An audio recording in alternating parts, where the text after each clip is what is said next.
1, 2, 3, 4, 5.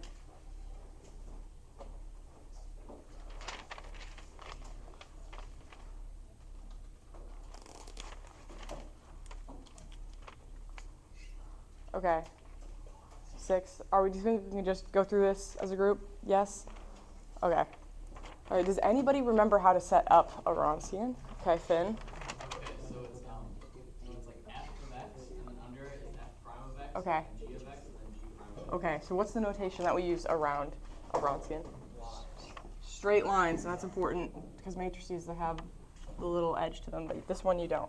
Okay, anyways, so would you like to list out the... Yeah, so it's e to the x plus 2, and then it's e to the x minus 3. Okay. And then it's e to the x plus 2, and then it's e to the x minus 3. Awesome. Okay, and then would you like to take that one step further, or would you like to pass it along? I'll pass it. Okay, would anybody like to explain how then we go about the multiplication? Jesse?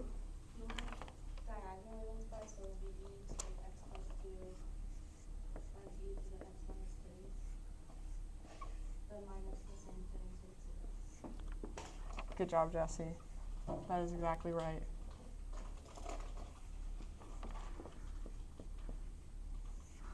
Which equals 0. Nice job. All right. I will be passing this along to Trinity. Oh. Okay. So, to find determinants I'm going to give the general equation for determinants of a higher order because we pretty much only dealt with 2x2s and 3x3s. So the expansion of a determinant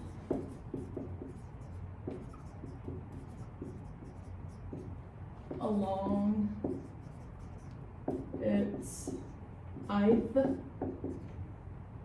row looks like, so the determinant of matrix A, I'm going to call it matrix A, represented by a capital, is the sum from J, representing the columns from 1 to n, of -1 I plus j times term A sub ij times the determinant A sub I j times j, where A sub ij is denoted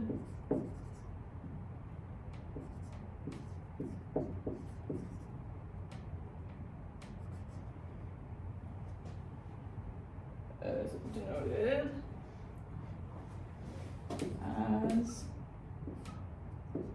the n minus 1 times n minus 1 matrix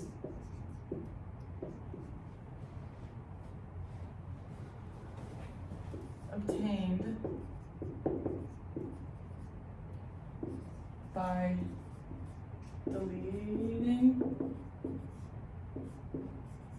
the ith row and jth column.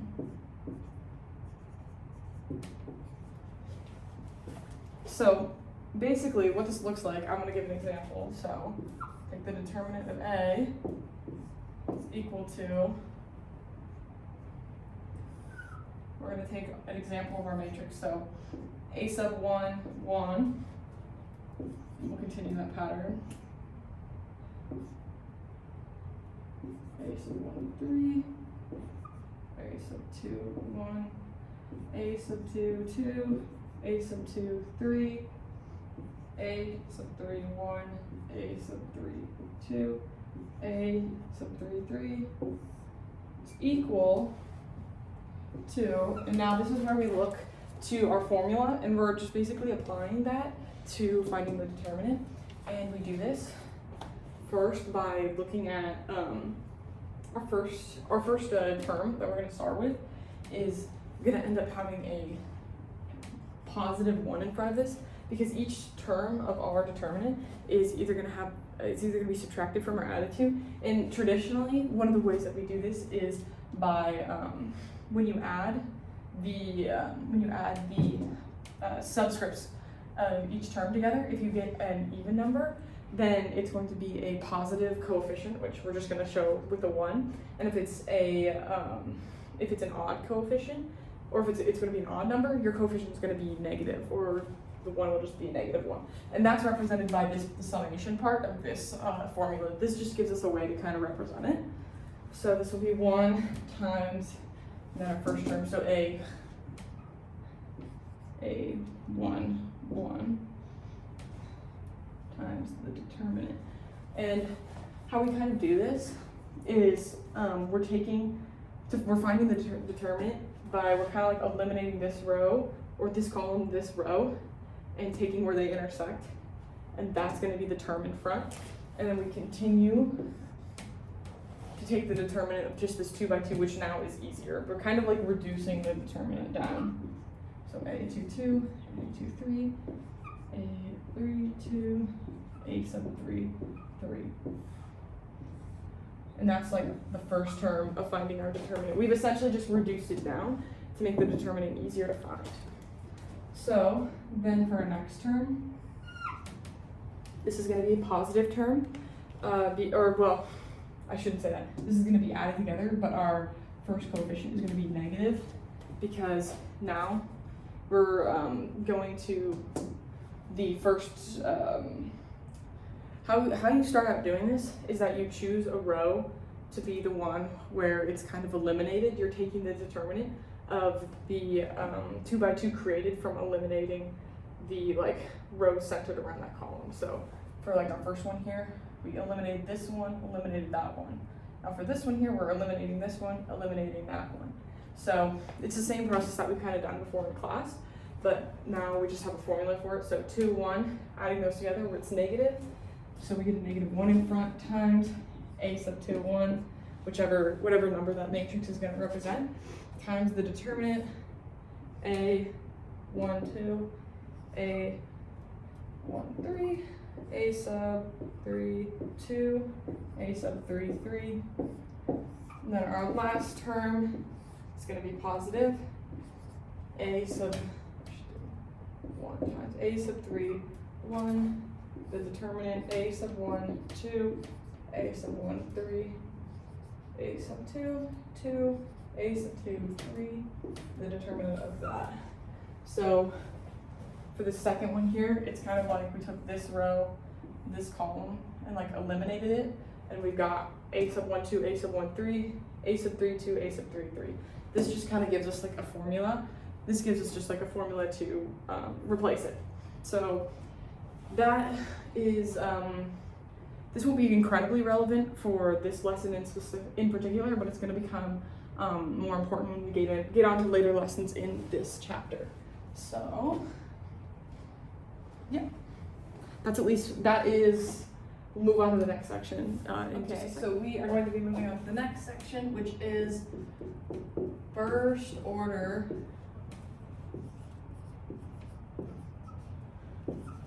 linear systems.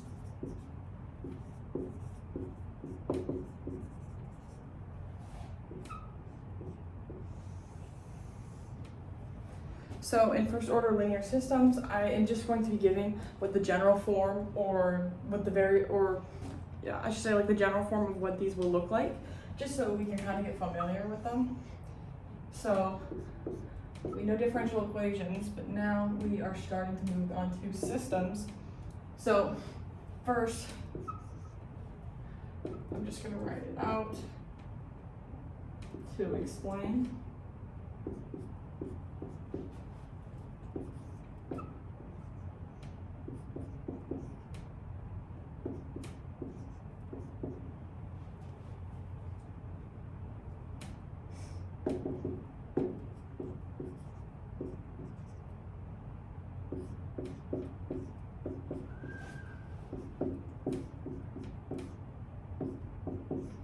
Okay, so that is our first equation, and our next one is going to be x sub 2 prime equals, it's going to be the same thing, and I'll explain what these p functions mean in a section and what the f means, but just as I'm writing, keep in mind the similarities between this and what we've seen in other more traditional systems of equations.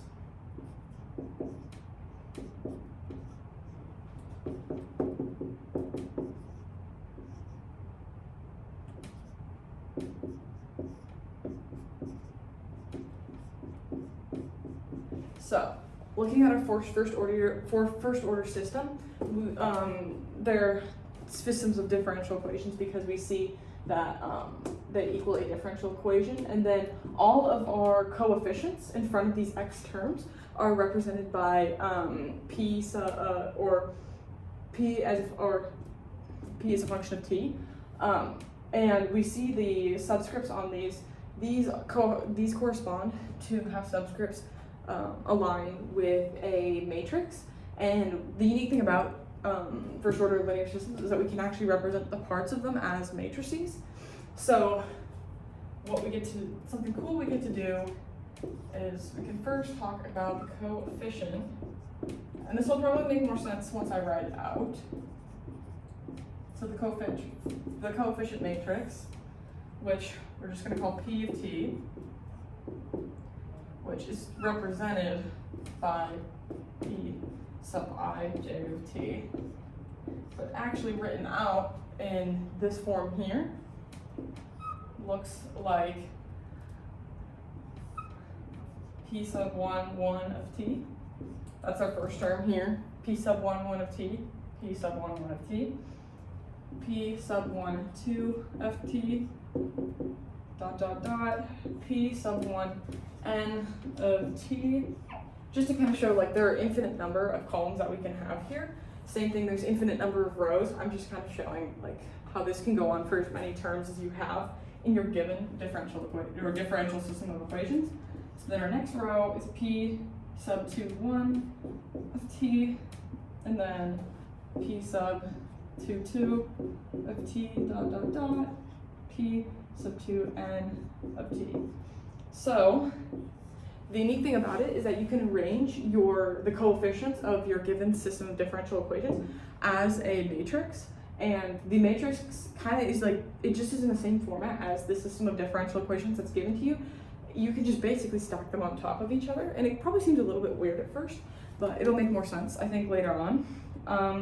And then when it comes to our general form, I'll show you it at the end, but there's more parts to this first order of system of equations. You can see that we still don't have something to represent our x solutions here, and we still don't have something to represent this unique f of t on the end. So this f of t is going to be our functions added. So first, our vector of solutions. So our solutions are going to be represented by x hat, the vector of x is equal to x sub I equals x sub 1, x sub 2, x sub n. And the unique thing about your vector solutions is that it is a column matrix. And then the functions added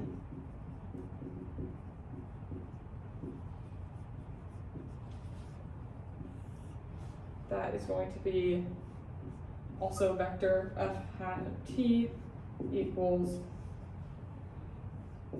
f sub I of t equals f sub 1 of t and then f sub 2 of t, which is also a vector. And then all of this can kind of come together at the end, and then we get dx hat dt equals your coefficient matrix P of t times your vector solutions x hat plus your functions added f hat of x. And that is kind of what your form of systems of differential equations is usually going to look like. and how it can be converted into a kind of like a matrix form. So to find solutions of this, we'll just add a note. There's two notes we want to add.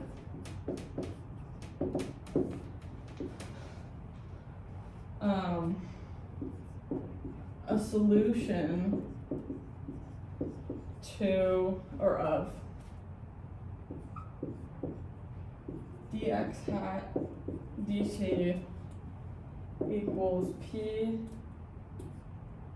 t x hat plus f hat of t is a column vector.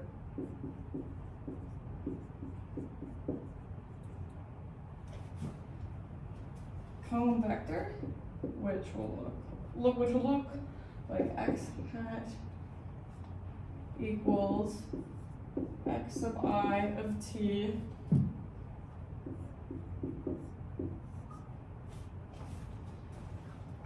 such that the components of x hat satisfy the system.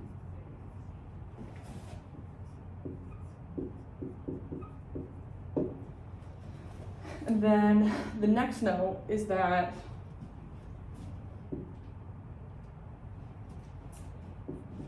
if pi sub j of t and f sub I of t, which is our coefficient matrix and our functions added,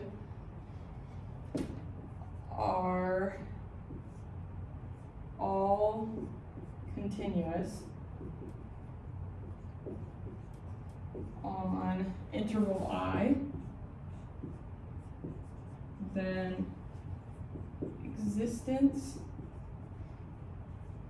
of a unique solution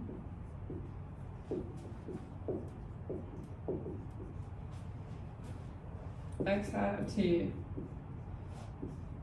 on interval I satisfying initial conditions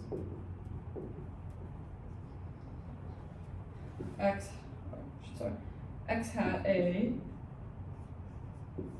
equals B is guaranteed.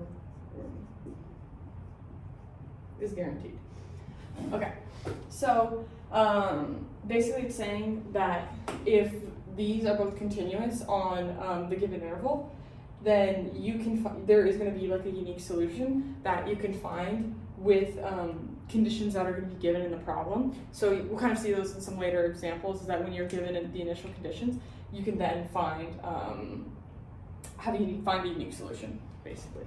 Okay. So yeah. So now that we've learned kind of how systems of differential equations are set up, I'm going to give a demonstration of how you take a system that you're given and put it into like its matrix notation. So first we have x prime equals 3x minus y plus cosine of t. We have y prime equals 5x minus 3y. So the first thing that we're going to do is I'm going to find our coefficient matrix. So this is going to be p of t. And it's honestly pretty simple because all you have to do is just look at the coefficients of your variables x and y. So we see that this is 3, that's -1, 5, -3. That's pretty much it. You just have to make sure that your coefficients kind of line up with which variables which. And then we're going to we're going to represent this x and y in a matrix 2, and we'll call that x hat of t. This is going to be, or actually, let me rephrase. We're not going to represent this like that. We're going to actually represent the beginning part as just dx hat dt, just because this also here represents the derivative, basically, because these are like the two components of x and y, which can all be summed up, kind of we saw earlier, I had it like written over there of dx dt, or dx dy, I should say, and then, or dx dt, and that's going to kind of like sum up, it was dx dt, it's going to sum up basically kind of what our system represents, but our solutions, or I shouldn't say solutions, our variables, we're going to represent those in a matrix x hat of t. This is going to be like the vector x will be represented as a column vector x, y. And because we have x, y over here is the reason why we want to have x, y over here. This could be like x sub 1, x sub 2. This could be x sub 1, x sub 2. You just want it to be consistent. Your notation to be consistent throughout the whole problem. And then finally the functions added at the end. So that's f hat of t is anything that is in terms of t, and we only see that up here. Cosine of t is the only thing in terms of t. So I'm just going to write cosine of t, and then 0 on the bottom because we don't have one. And now what we can do is we can set this up in, as I mentioned earlier, we can set this up in a way to be represented by dx dt, or I'll write it again. It can also be represented as the vector x prime, y prime, because these basically mean the same thing.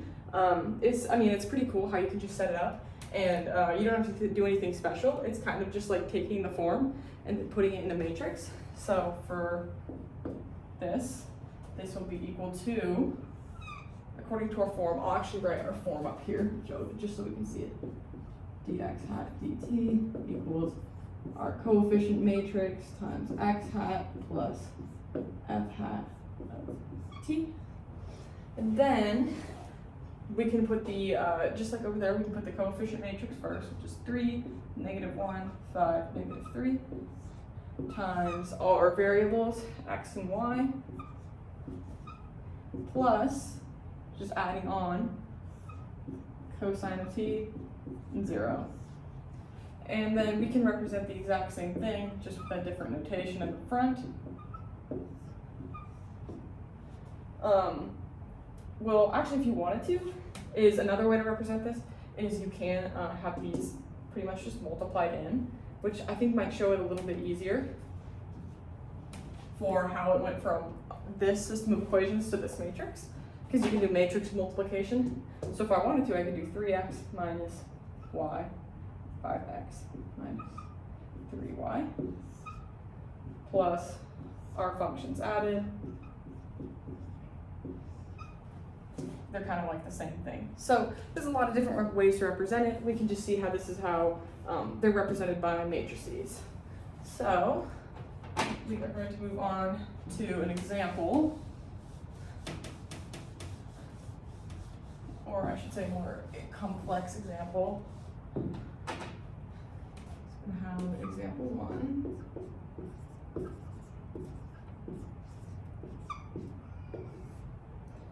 And we're going to represent this system,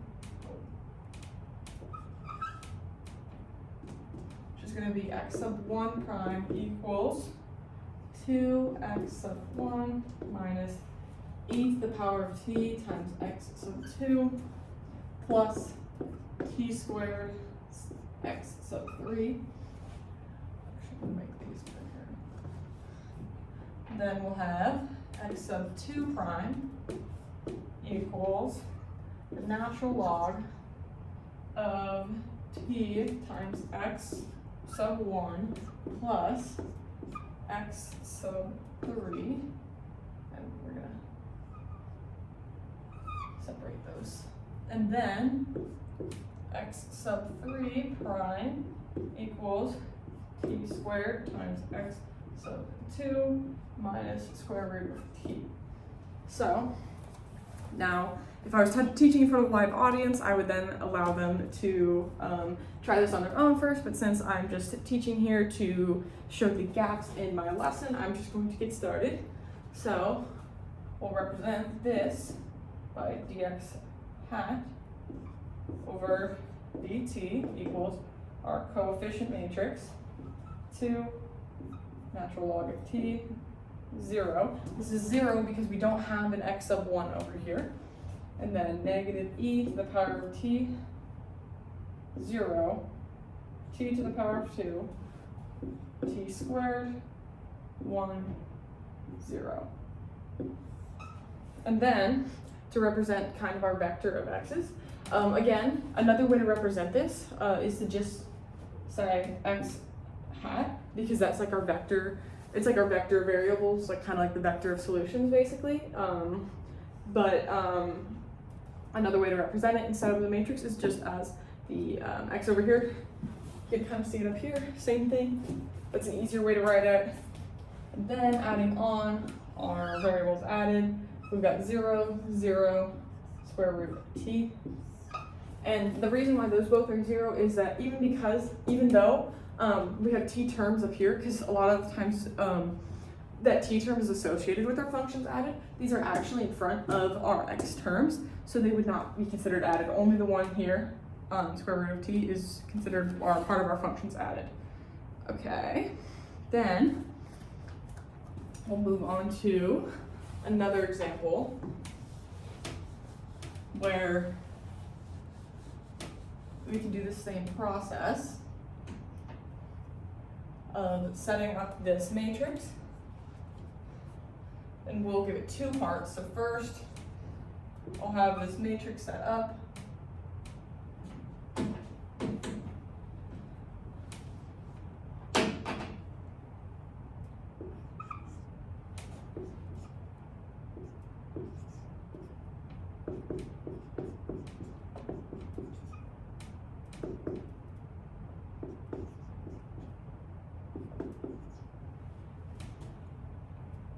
So, just to pretty much like set up this matrix pretty quickly, we're gonna set this up as, this is again, I'd let whoever I'm teaching go through this and then set that up first, but I will just give the answers. So that'll be dx hat dt equals 4, 1, negative 2, 1 times x hat. No functions are added at the end.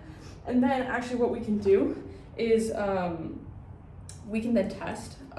Basically, we can be, actually, I'll just write the instructions. Test the solution given. So, at least for this section, we aren't going to be quite solving for these solutions yet. They're just going to be given to us. So, a solution as a column vector that will be given to us, e to the power of 2t and then negative 2e to the power of 2e, or negative 2e to the power of 2t. This is an example of a solution that could be given to us for this system of differential equations. And then what we have to do is plug it in to the vector form that we set up to kind of like verify that the solution given is technically considered one of the solutions. So to verify this, we are going to, first you need to take the derivative because dx hat dt is the derivative of x hat. So x hat. As we covered earlier, when you take the derivative of a matrix, you just take the derivative of each individual part. So that is going to give us 2e to the power of 2t, negative 4e to the power of 2t. And now we plug that in to verify that the solution is correct.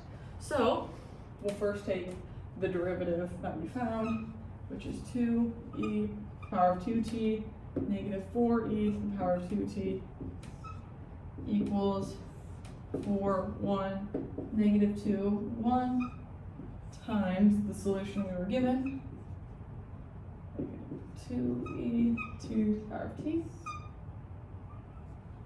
And now what we need to do is use matrix multiplication to, I don't know if you can quite see that, but at least this part is the same thing as the derivative we found down here. I know the glare is kind of bad, but then we do matrix multiplication between these two. So I'll do the whole process. So this is going to be 4e power of 2t minus 2e power of 2t. And then we have negative 2e power of 2t minus 2e to the power of 2t. And then here we are. And then would you look at that? That gets us our solution. 2e to the power of 2t, negative 4e to the power of 2t. Gets us that solution over here, and if you look at this, it is the same as the derivative, so we've just verified basically that that solution is the correct one. So yeah.